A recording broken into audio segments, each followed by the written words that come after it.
today we're doing a sequence where Roy has got locked into the countdown club and Moss has left him. And Roy finds himself on the roof, and the only way he can get down is when he looks over the edge and he sees that there's a window hoist. Take 3. And action. We're pretending that behind these air conditioning units there's a brick wall with a door that he'll close, and we'll shoot that in the club in 2 days' time. So he comes out at the end, and then he's going to go over to the edge, over there, and look over the edge, and then we'll be cutting to a scene a bit later. We're just going to do it from a different size. Yeah, wider one from up there, so we get you very much isolated on the roof. 100, take 1. And action. Oh, hey! Hey, mate! Could you do me a favour? The story of Roy and the window cleaner is actually kind of based on real events, because my wife and I had just moved into this new house, and this guy came around and kind of asked us if we wanted our windows done in such a kind of confusing way. I can't quite explain it, but we were nervous. We didn't know the area. We thought maybe he's a neighbour.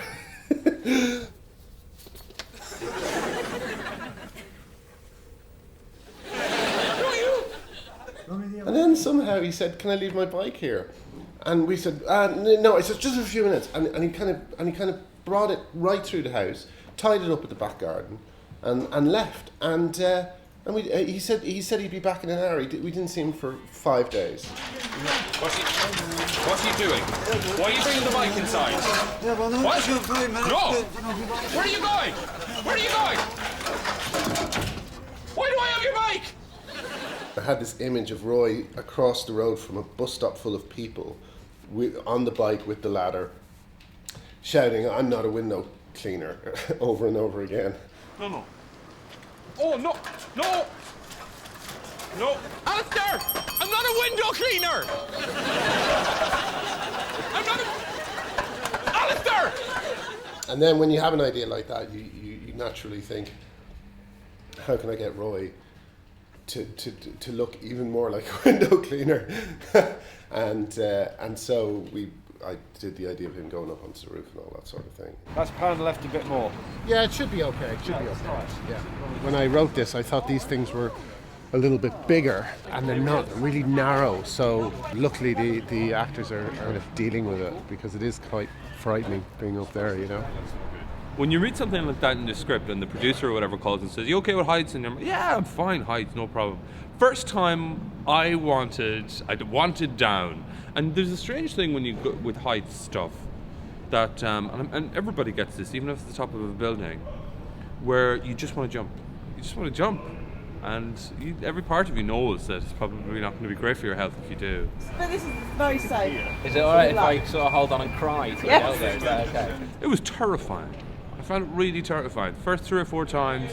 After that, it was all no problem. But yeah, it was. There wasn't a lot of moving and laughing in between things during that one. I like the new titty look I've got in this series. The unluckier Roy is, the better his stories are, you know.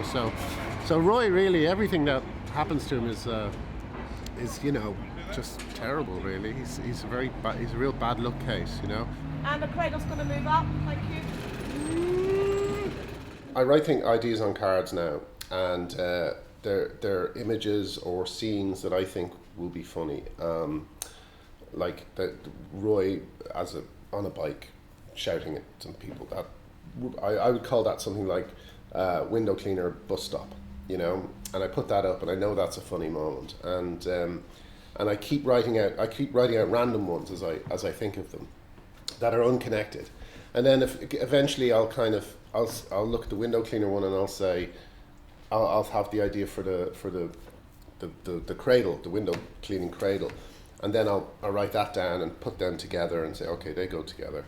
And after a while, shows start kind of growing on one side from all these unconnected ideas on the other side. And it's just a process of hopping back and forth between them and seeing what connections there are and trying to put them into a story. Najitski. 107, take 1. Action. Alistair! Alistair! Alistair! I'm not a window cleaner! Andrew Ellard is our new script editor, and one thing he's great at saying to me is relax a bit about the story. You don't have to tell the story all the time. You can take a bit of time out to kind of explore the characters a bit more and have a bit of fun with them. One of the things that my focus is on as a script editor is character, is making sure that when we do funny, weird, curious, peculiar plot stuff, that it's married to something that you feel in all of the characters, because that's what makes sitcoms special, is the characters and the audience relationship with them and their relationship with each other. So it's not just that something dreadful happens to Roy, it's that Roy comes in annoyed about it, and then Moss has a reaction to Roy's annoyance, and then Jen has a reaction to what's going on. I've got a lot on my mind right now, Jen. This bloke thinks I'm a window cleaner. Bloke I went to college with, he's doing amazingly, the creature he was with. And he thinks that I am a window cleaner. A window cleaner. What's wrong with that? It's a noble profession. If your last profession was cleaning balls. Playing Roy isn't, I mean, it's not the Elephant Man, you know? I enjoy it because you can obviously his reactions to everything are very big. And he has kind of a nice honesty. And the only other thing is, can you say that bloke thinks I'm a bloody window cleaner right into his face? Right, okay. Okay, here we go. And action. Craig. Oh, the bloke! He thinks I'm a bloody window cleaner!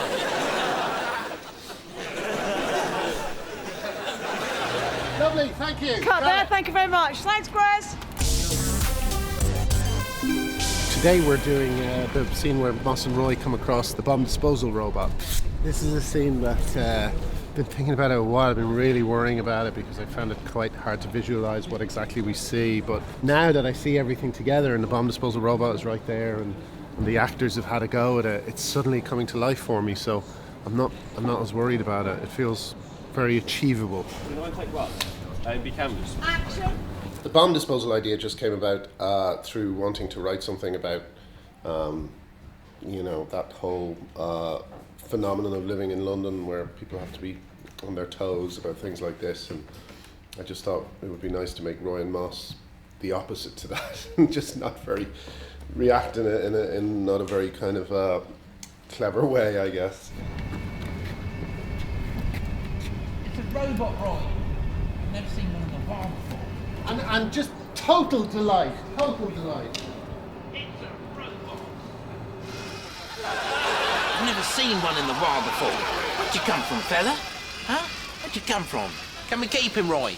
I mean, if he doesn't belong to anyone. Okay, thank you. Roy is Graham when he was 26, and Moss is Graham when he was 16. And it is kind of that. It's like he's still a kid, and he does live with his mum. We talk about that a lot. And it's like he's just lived in a very sheltered world and has just never made that just step forward.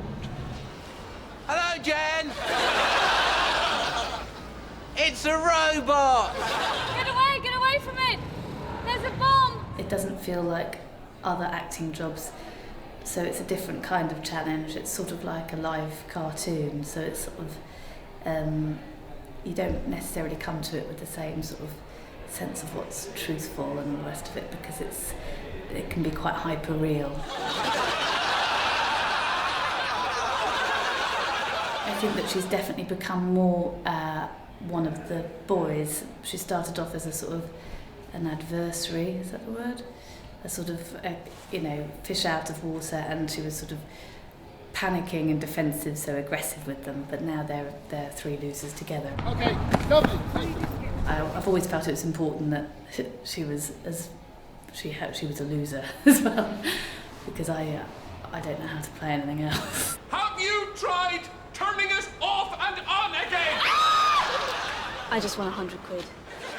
The interesting thing about filming it on location is, because it's the climax, you're kind of tied into that using that ending. And when we write, often we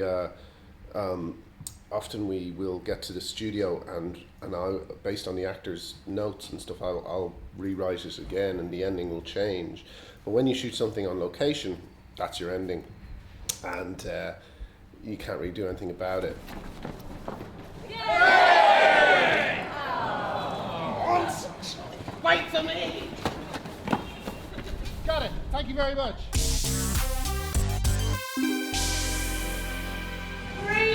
2, 1, go! Action!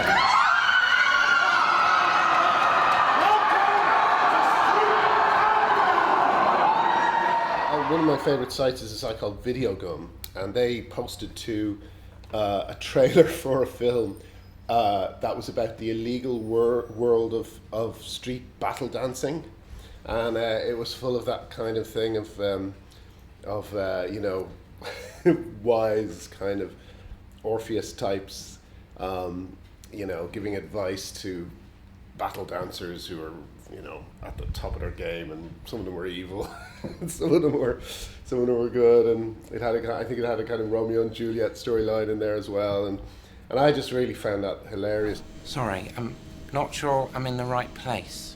Oh, you're in the right place, Mr. Moss. Welcome to 8+.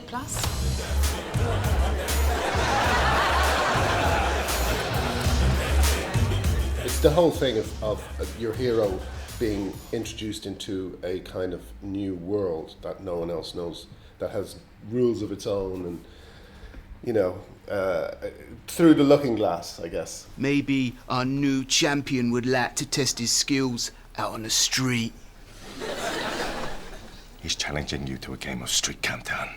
You cannot accept. It's too dangerous. I want this to be about the most sweet and, you know, non-threatening thing I could think of, and Countdown fit the bill. What do you say, newbie? I came here to drink milk and kick ass. And I've just finished my milk.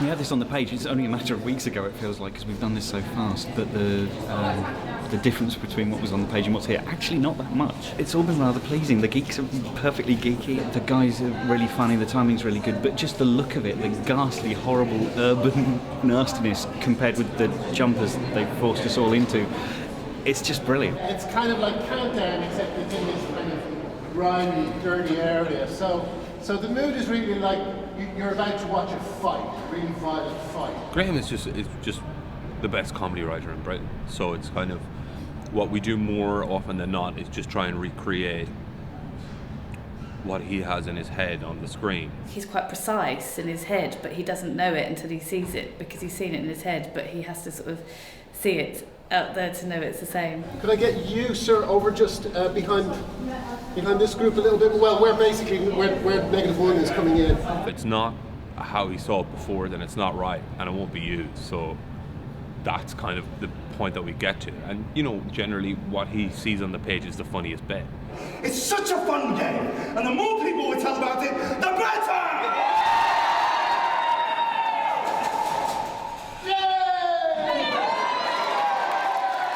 The extras in the final Countdown were mostly from Twitter, and they were amazing. They were just completely committed. They took direction better than any extras I've ever worked with. They never flagged in their energy was 100% at the end of the day. 3, 2, 1.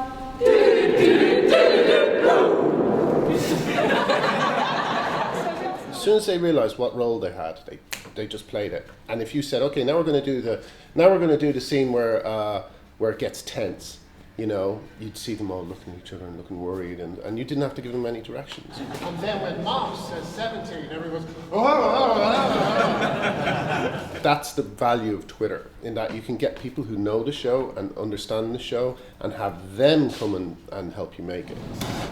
I am a massive, massive Graham Linehan fan, a huge Graham Linehan fan, and my friend was an extra, and I very nearly cried when I found out I was going to be here today. I love the IT crowd. I sound like I'm sucking up, but I'm just very enthusiastic about everything, really. Twitter. We got asked to send in the geekiest photograph, and I sent a picture of myself in with a Mr. Flubble from Ed Dwarf and a little cardboard Moss.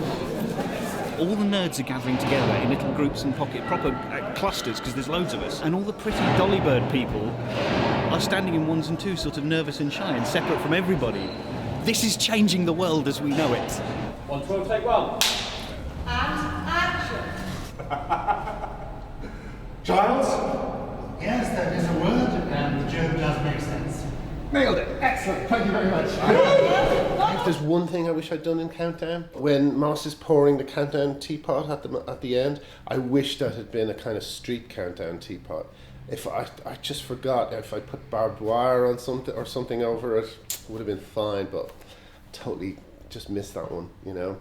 And sometimes you have all these ideas in the week and in the days leading up to location, or the week leading up to the studio. You all these ideas everywhere, new things, new little connections.